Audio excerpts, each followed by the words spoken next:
Hello, students. I'm excited about the lesson today. It's going to be on color and the color wheel and animals. We're going to do a thing on animals as well.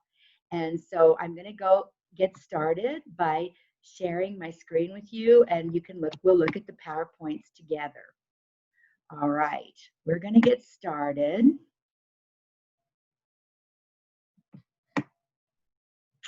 On the importance of color. Color is very important in art, and there we have all of the colors of the color wheel, and colors are very powerful. Red is a color that it's your center of interest. Many times you have, if you look at billboards and different things, you can notice that your eyes usually go to red first, and artists use it that way. It's a warm color, it's energizing. This is a picture of the Red Room by the famous expressionist artist Matisse. And expressionism is all about color. You tell what it is, but the colors usually are not realistic. They can be wild and crazy. And so the next picture we're going to look at, blue, we're going to look at the color blue. Blue is very calming and very peaceful. And when we look at things that are blue, we have the old guitarist by Picasso. Picasso, although he was very famous for Cubism, also had different phases where he did realistic art as well. But this is a very famous picture by him called The Blue Guitarist. And on the other side, Franz Marc did these blue horses. And Franz Marc is definitely one of the most famous of the expressionist artists using color. Yellow is very happy. A lot of people have yellow kitchens because it makes us very happy and very positive. Gauguin did the picture, the Yellow Christ, and of course, Sunflowers by Van Gogh on the other side is one of the most famous pictures of sunflowers in the world. Van Gogh was a post-impressionist. He was between Impressionism and Expressionism. And this is one of the most famous pictures worth millions of dollars in all of history. Now, green is very calming. Nature is green. Green is a color of hope. Water lilies. You can also say green with envy, but usually green is a calming. We have your cool colors, which are blue, green, and violet, and your warm colors, which are red, orange, and yellow. Water lilies at the Japanese Bridge by Monet gives a feeling of peace and tranquility. Now, orange, I read somewhere that Sesame Street says children learn more with the color orange than any other color. It's optimistic and extroverted. When you think about these colors and different things about them, interior designers, we have drawing and painting, art that you look at. Sculpture's art you walk around, architecture's art you walk through, fashion design is art that you wear, and of course an interior designer, it makes your surroundings pleasant, and color is a really big part of that. And here's Bierstadt did the landscape below, and it's of a beautiful sunset. Bierstadt was an early American artist who pictured America at the time of Lewis and Clark.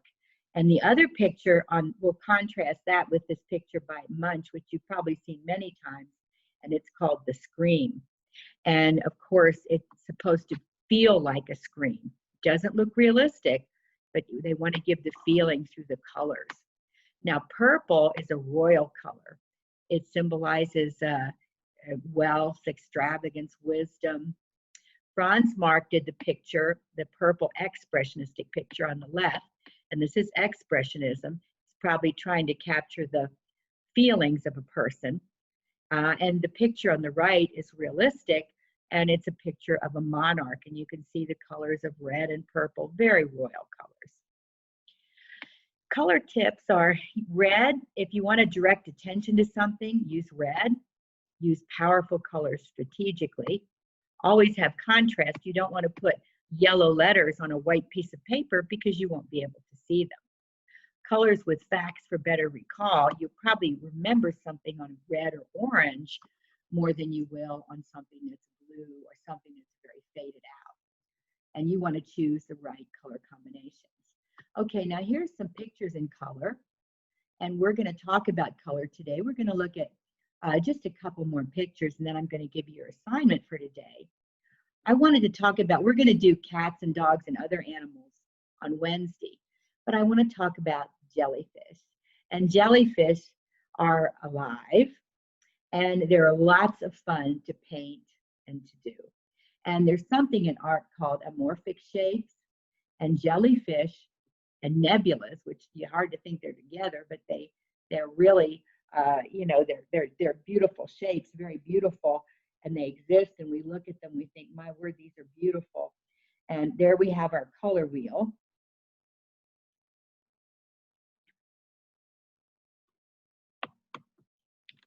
Whoops, let's see. Oh my goodness, I went to the wrong one. Hold everything. There we go. Okay. Now we want to bring this down. And here we have beautiful yellow jellyfish. Notice that there's different values of the color blue. It's not boring. It's not one flat color. It makes it more interesting to be able to see the variation of tone. We can see in science the parts of a jellyfish. So when we do our art of our jellyfish, we can make sure and know a little bit about them scientifically. And here are some varieties of jellyfish. You can use a green background or a blue background for your jellyfish. Now we're going to look a little bit at nebula. Nebulas are also amorphic shapes that you can create in a similar way to your jellyfish. And a nebula, if you use oil pastels or paints, and you can smear them around, etc. And I want to tell you about working on something that might be a little bit unique, but if you have paper plates and you want to get the paper plates, these are very nice to work on. It sounds a little strange, but you know, they're very good to paint on and do color on and do artwork on. You can fix them up, maybe put some fabric around the edge of it. You can get a beautiful picture using a paper plate, but you don't want to use the foam plates or the cheap paper plates. You want to use something a little bit better than that. Now, again, if you use black paper and make it all black first, then you put your colors on. If you have oil pastels, this works really well. You can create something that has amazing beauty because God has created so many really beautiful things for us to look at. And one of the most interesting is the cross in outer space. And this was actually found by NASA, National Aeronautics and Space Administration. You can type it in on your Google and see the cross in space. And it's very interesting how you find the cross in space. I thought that was really beautiful. Now, the last PowerPoint that we're going to look at, your assignment today is to do a color wheel picture. And first we have a color wheel jellyfish. You could do that if you want. And red, orange, yellow, green, blue, purple. You can turn different things into a color wheel and be very creative with it. You can turn an animal like this owl. You can draw an owl or a cat and you can turn it into the color wheel using colors. You can make a cityscape and turn that into the color wheel. You can even turn an eye into the color wheel. You can turn a zebra or a cat into the color wheel, and we're going to be working with that more on Wednesday. You can create a color wheel flower.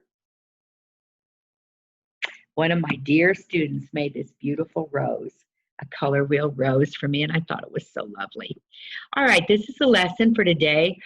You can contact me if you want to. Just say right on there that you want to meet with me on Zoom, and I'd be happy to do that.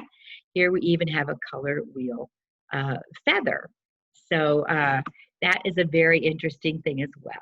Now, I hope to see you also for the next lesson. Your assignment, of course, is to do a color wheel picture, an animal, or just whatever you really, really want to do.